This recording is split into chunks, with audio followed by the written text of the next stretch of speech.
when I decided to start my business. It actually came out of a significant stage of burnout. Now, I had just finished a major project with the Alberta Summer Games as a volunteer director.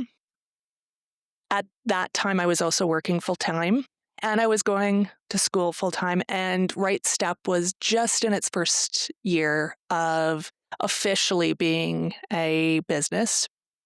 When I found out that my dad was sick and unfortunately passed away, and all of this came to a head within 14 days of when my dad passed away, the Summer Games.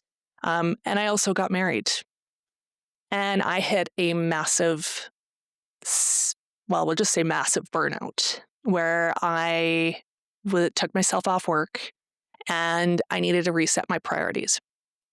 Now, I know in the comments you're going to tell me, girl, you were doing way too much. And yes, I was. That was part of the point. It was recognizing that I knew I wanted to start my business. I've been wanting to start my business for over 15 years. I recognized that I had a desire and that inspiration was hit. And I also knew that eventually I would leave the corporate world.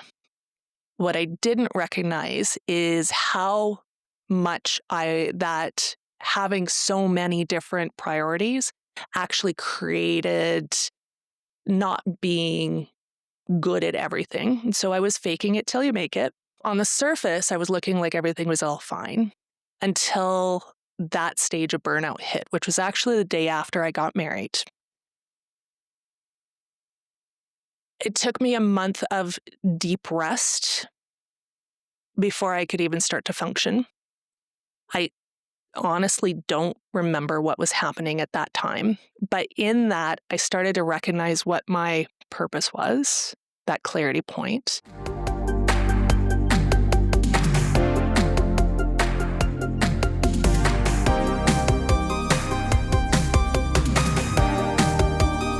Welcome to the Karas Wright Show. I am Karas Wright, and today we got a little different show. Still going to be talking about real conversations and real things in business, life, and leadership. However, I'm all by myself today. And that's by design, because last week, Dennis and I sat down and had a really robust conversation surrounding our thoughts on why people leave corporate. And Dennis and I ended up on different sides of that conversation. So I want to walk you through my checklist of what I did myself, but also what I walked people through during my coaching sessions as people are looking at exploring leadership, self-leadership as being an entrepreneur versus working for the man. But before I take you through that, I really am curious because not only myself and my podcast producer, Sarah, have had this conversation, but I have seen so many people come up to me in the last 6 months and go, okay, I think I want to leave my job. I think I'm ready. What do I need to do? And this thing is huge. Why are so many people exiting corporate right now?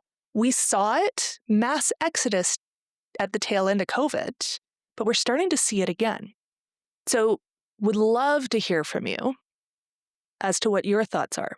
My personal take is people want the freedom. They want to be able to be heard, understood, and they want to help more people, more than that they ever have before. And they're starting to garner a little more courage to be able to do that. And so this concept is really fascinating to me as a leadership and business coach, because we got to set ourselves up for success when we do that. Without that, you're going to run into challenges. And here's the real talk. Most businesses won't make it past 5 years. That's the reality of the situation. Now, it doesn't mean you shouldn't try. Heck, I'm doing that right now. I'm in year 4. So statistically, I might not make it to year 5. Okay, I'm going to make it to year 5. And I'm going to make it to year 10. Why? Because I've got a plan. So here's what we're going to do. We are going to walk through what people need to know about leaving corporate before they actually need to leave corporate. So here's a few of the notes that I made. And I've got some here just to guide me so I don't lose track, because I can go down a rabbit hole and squirrel quite heavily. So the first thing you need to know before you leave corporate is your why. Why becomes your clarity component. This is the thing that is going to help anchor you when times get tough, when you're having that moment of self-doubt and you're crying in the shower, which I've also talked about in an earlier episode, and it's going to keep you steady.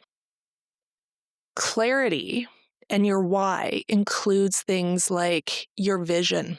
What is the big, hairy, audacious goal that you want to see for yourself 5 years, 10 years in the future? And not just for you, because it's got to be bigger than you.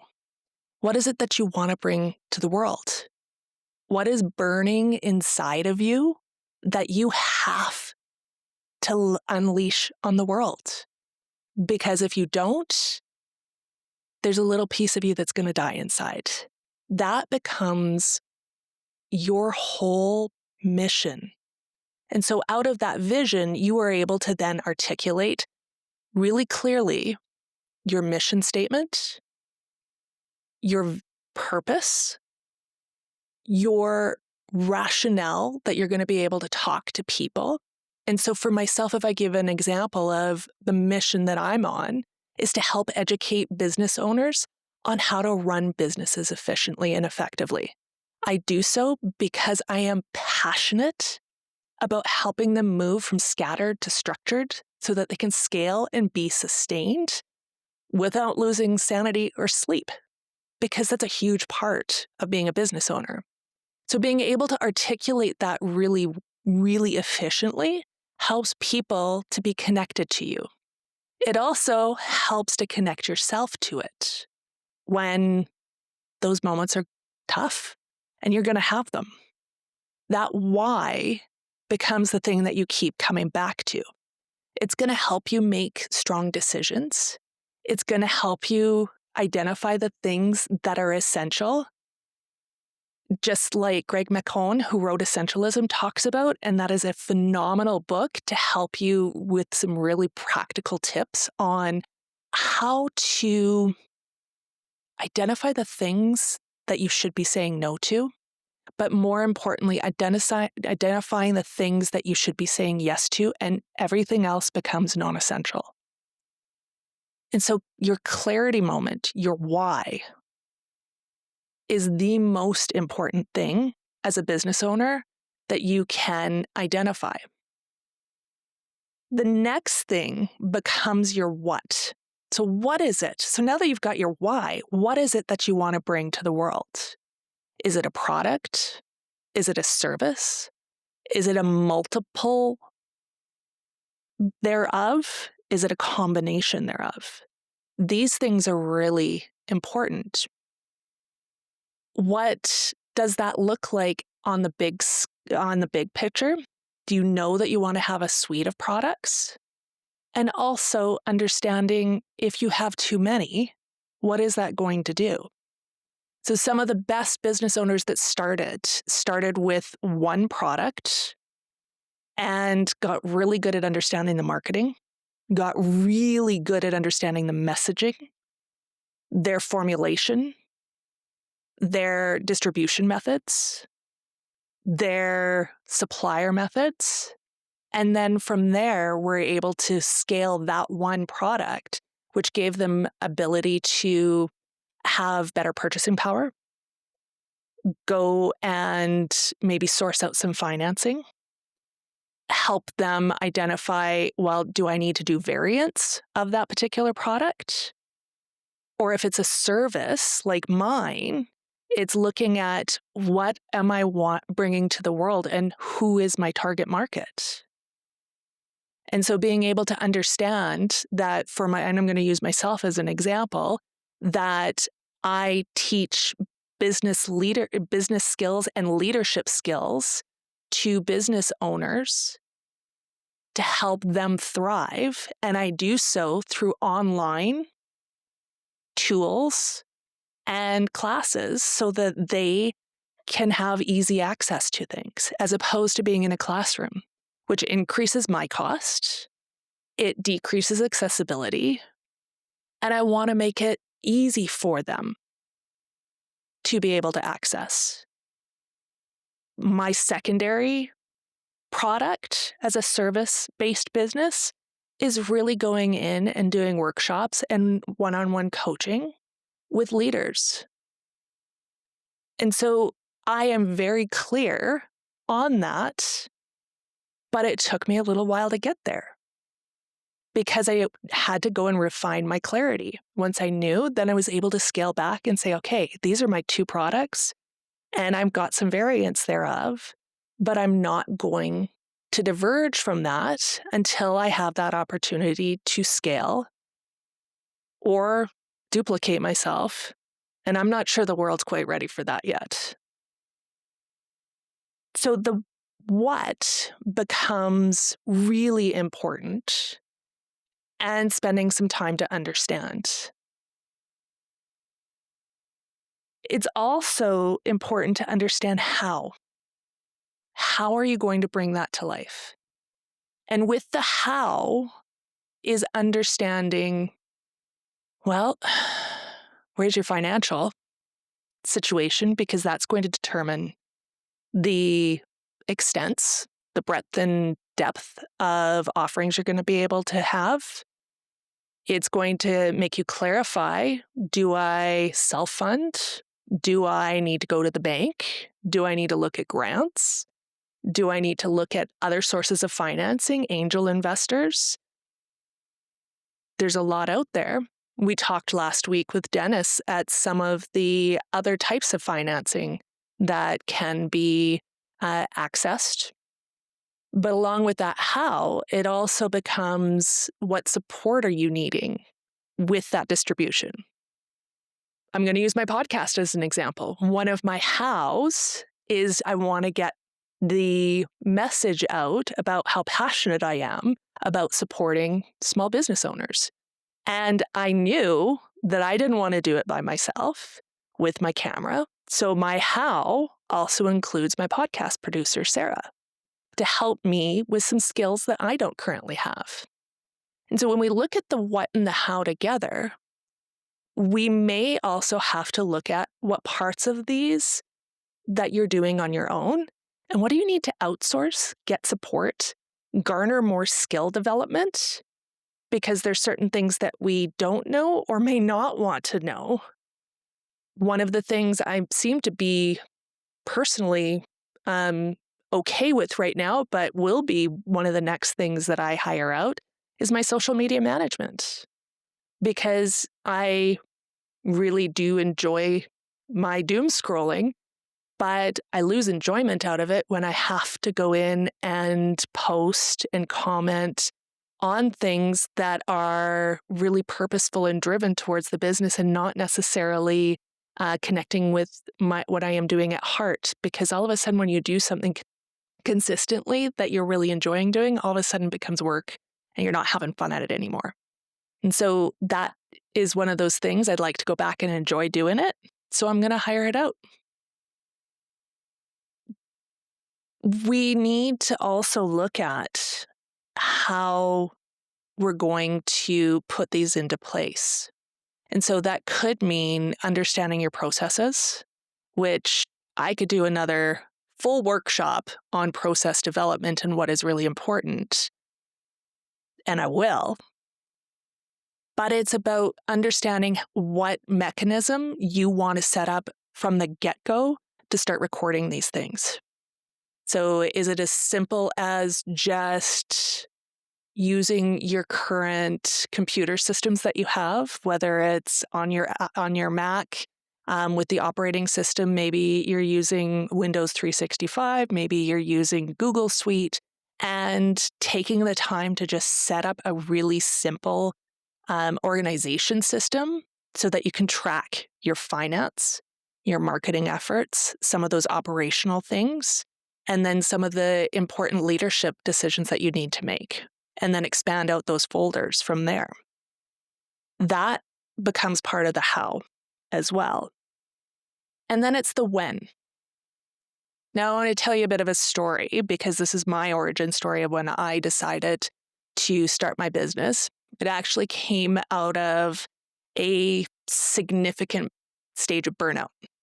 Now, I had just finished a major project with the Alberta Summer Games as a volunteer director. At that time, I was also working full-time, and I was going to school full-time, and Wright Step was just in its first year of officially being a business when I found out that my dad was sick and unfortunately passed away. And all of this came to a head within 14 days of when my dad passed away, the Summer Games. And I also got married. And I hit a massive, we'll just say massive burnout, where I took myself off work and I needed to reset my priorities. Now, I know in the comments you're going to tell me, girl, you were doing way too much. And yes, I was. That was part of the point. It was recognizing that I knew I wanted to start my business. I've been wanting to start my business for over 15 years. I recognized that I had a desire and that inspiration was hit. And I also knew that eventually I would leave the corporate world. What I didn't recognize is how much that having so many different priorities actually created not being good at everything. And so I was faking it till you make it. And I know there's been a lot of talk of faking it till you make it online. I was just talking about that with Sarah earlier, just before the show aired. And that's huge.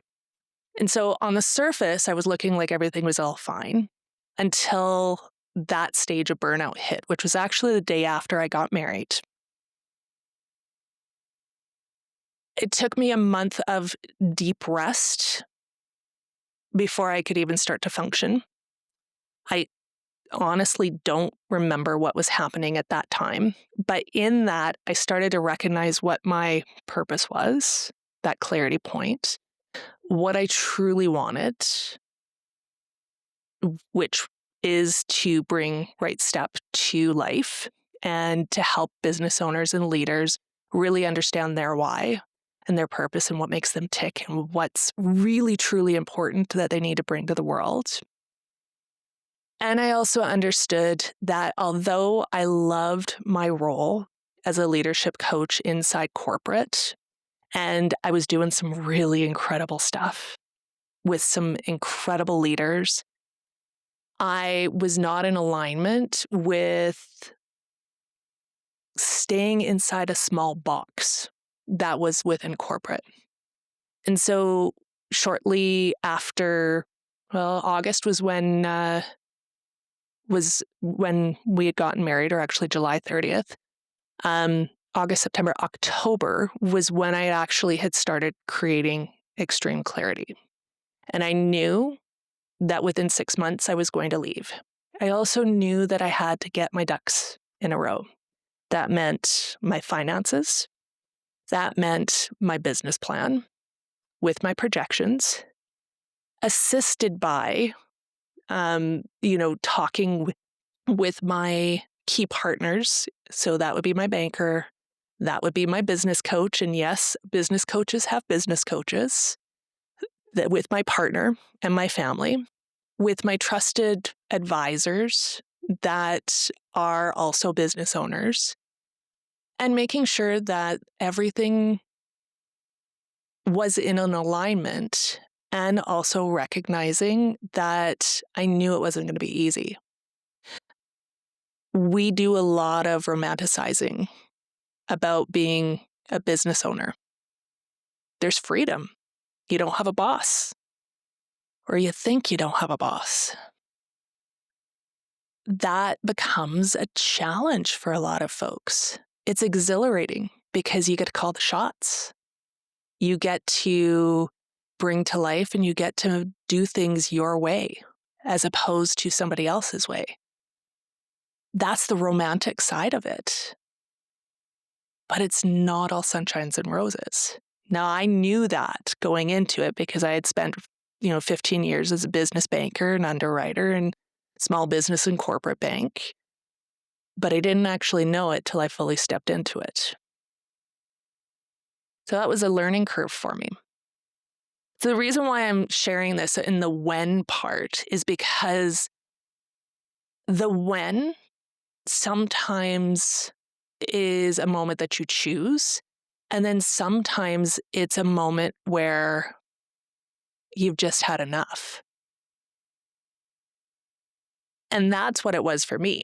I was setting up all the foundation for the clarity, the what, the why, the how. But the when became the piece that it was, I had enough. And so that's often what happens with small business owners is there is a catalyst to say, now is the time. So it's trusting your gut and trusting your gut that you're going to land and you're going to be able to find your way forward.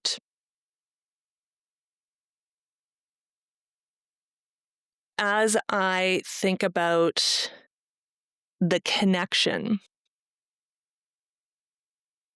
it's the really important aspect of business ownership is surrounding yourself with a strong team. Somebody who's not going to be your yes man. Somebody who is going to help you understand and walk around things. Because we often are visionaries. So there's usually one of three reasons why somebody gets into business ownership.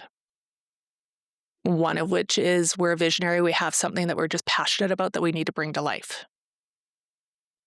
Those are our dreamers. Those are our innovators. Those are the ones that Robin and I talked about in one of our earlier podcasts. She dubs it as are not employable. And I look at it that if I reframe it is those individuals who just may not want to conform to a set of rules that's designed by somebody else. So they need to create their own. There's a technical expert, which often comes with our folks in the trades or our creative folks that graphic designer, podcast producer, construction worker. I think about two of my kids that are both into graphic design and do some really incredible things, photographers.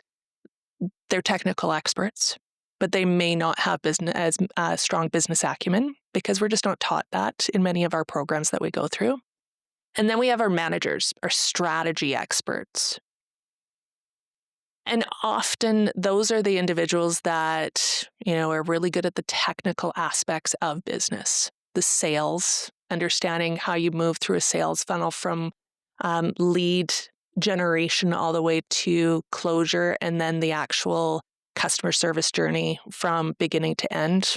I call it the end-to-end process of the client management. They're also the ones that make sure that the business is operationally sound, the bills get paid, all of that fun stuff. And so many of us have one of those as we go into business ownership. Fewer, but still a lot have two of those. They might be the visionary and the technical expert, but they don't have those managerial skills. Few of us have all three. And so that's where getting a business coach or consultant comes into play to help you navigate through understanding those pieces that are missing within your own leadership.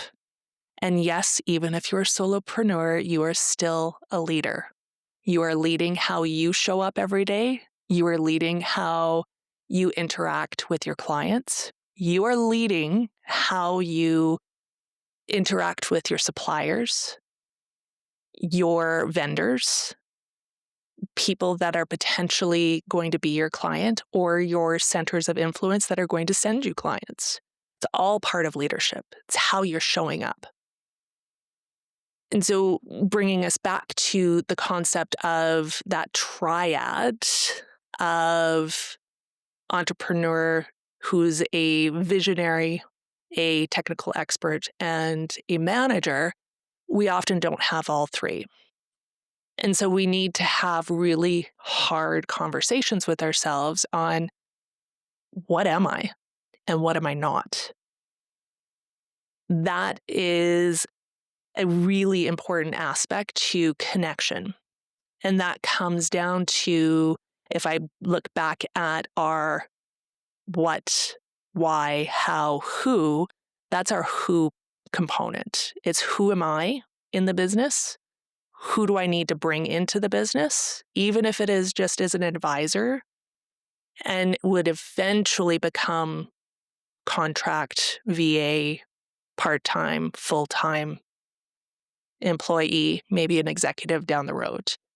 Knowing who you are and who you aren't, what lights you up and what drains you in your business helps define the roles that you are going to become. And so from there, what a business coach or consultant is going to be able to do, and what I take my clients through, is as you figure out that vision, as you understand where your strengths are, what your product is, what your product development, the distribution, all of that, we also look at your accountability and your organizational chart. And as you start that business, it's often one person filling 6, 7 different roles, and that's okay. But it gives you guidance to understand as you're going through the business of what do I need to hire first and why is that important? Coming all back down to the why, or back to the why. So I am supremely passionate about knowing all of those things before you leave corporate. Even at a high level, you don't have to have all the answers, will help you guide yourself along the way. It'll minimize some of the roadblocks and some of the stumbling blocks that you're inevitably going to come across as you step into entrepreneurship, because there's going to be other roadblocks that you're going to have to navigate through. So I'm getting a note here to bring in some questions from the audience segment. So I'm going to do that here, and I'm just reading and thinking at the same time, so bear with me here. The first one is fake it till you make it. Used to feel empowering. It was about showing up before you felt ready, building confidence before you had all of the proof, and trusting you'd be able to grow into the role. And for a long time, that helped people to make their first step. But for some reason, it feels different. Somewhere along the way, it stopped being about confidence and started drifting into pretending. So, question from Jennifer is, when does showing up confidently cross the line into hiding to what we actually don't know? And how do we navigate through that as entrepreneurs without losing our credibility, our integrity, or ourselves? Whew, that's a big one. So Jennifer, what I will say to that is the reason you're feeling the fake it till you make it was working for a short time and not long term is fake it till you make it is a short-term strategy to allow us to take that first step. But without being able to really truly understand what it is that you're needing long term. And sometimes that might mean skills that you need to develop. It might mean resolving unresolved pains from the past or issues. Those things come up and creep up as imposter syndrome. And so it's being able to understand who you are truly and having a deep conversation of what are your strengths? What are your areas of opportunity or development, depending on what, or some people look at them as weaknesses. I don't think it's a bad word. And being able to own it. And so the trick on that is being able to open into vulnerability in your entrepreneurship. There are things that I don't know about being an entrepreneur. And as I start to develop, and I'm going to be bringing to life the next right step, which is a year-long program to help business owners become organized and profitable and confident in their business ownership. I'm not the expert in all of those.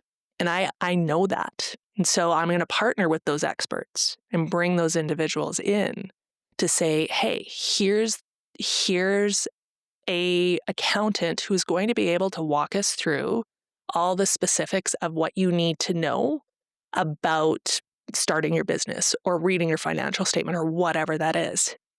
I'm pretty proficient. I've taken numerous accounting classes.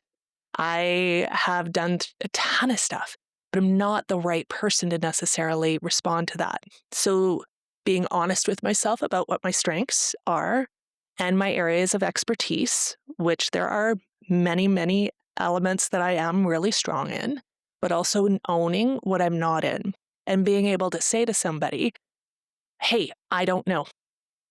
This might not be my area of expertise, but I promise you I will find out for you. And I'm going to get back to you at XYZ of a time and make damn sure that you follow up on that commitment. Because that's going to be an important aspect of helping you move away from faking it till you make it and into true garnered confidence. Because it's also about shifting the narrative to, I don't want people to see who I really am. And it's really about starting to step into what's called identity goal shift.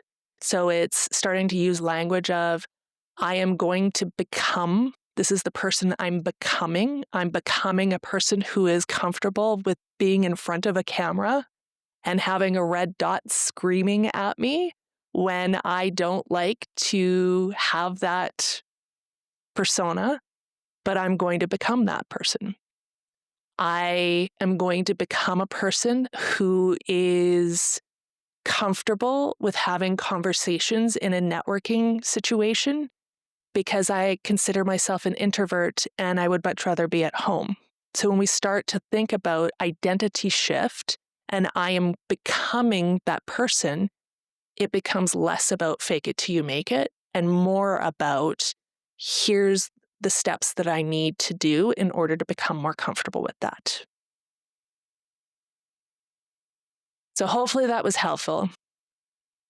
I will be doing, I've done a couple of articles on that, but I will be putting out an article about that in the next little bit because I think it's an important aspect and it is something that we covered in one of my former programs where we spent 3 weeks on garnering true confidence and getting to that point where we're losing that fake it till you make it concept and really into I am the type of person who is quietly confident or dynamically confident, and here's the steps that I'm going to take to get there. The second question that I've got here is, what if I believe in my business, but I'm tired of waiting? How do I know when patience becomes procrastination? Or am I just stuck? Any thoughts and suggestions on that? Okay. Well, that one's coming from Jonathan. We got J names today. So I'm going to maybe think that patience might be hiding behind procrastination. So I'm taking this as you've got a business that you want to bring to life, but you're waiting for the right time. And so procrastination's an interesting thing. My hunch is, because I don't have enough context here, my hunch is you might just be stuck. I'm taking a leap of faith here to say that you probably have done a lot of the legwork. You've probably done a lot of the business planning aspects of the visioning, the mission, the product development, and done a lot of that background work. And you're stuck in what's called analysis paralysis, which also disguises itself as procrastination. And that's when you've got to take one small step forward to see. And so the trick on doing that in a simple way, if you're not ready to go full time into entrepreneurship, would be to say, what is one small thing that I can do or one step that I can take to move forward with that without changing my current position? And there's lots of ways that can come to life. That can come to life in part-time. That could come to life if it's a product, maybe doing a test run and just seeing how many people would be interested in doing that. It could be looking at a limited time period if it's a service-based. Hey, I'm just testing the waters to see if this is there's interest in this, and going out and seeing. But I would say, regardless, it's getting out and having conversations with potential prospects, having conversations with potential networks that may be interested in the business idea you want to bring to life. And it would be to have conversations with your banker and your accountant to say, does this make sense to move right now? And then I think the other conversation, which is the deeper conversation, is talking to yourself. And whether you do that with yourself or with a trusted partner, either a coach or a therapist, by saying, what's holding me back from moving forward with that aspect of life that I am ready to move forward with.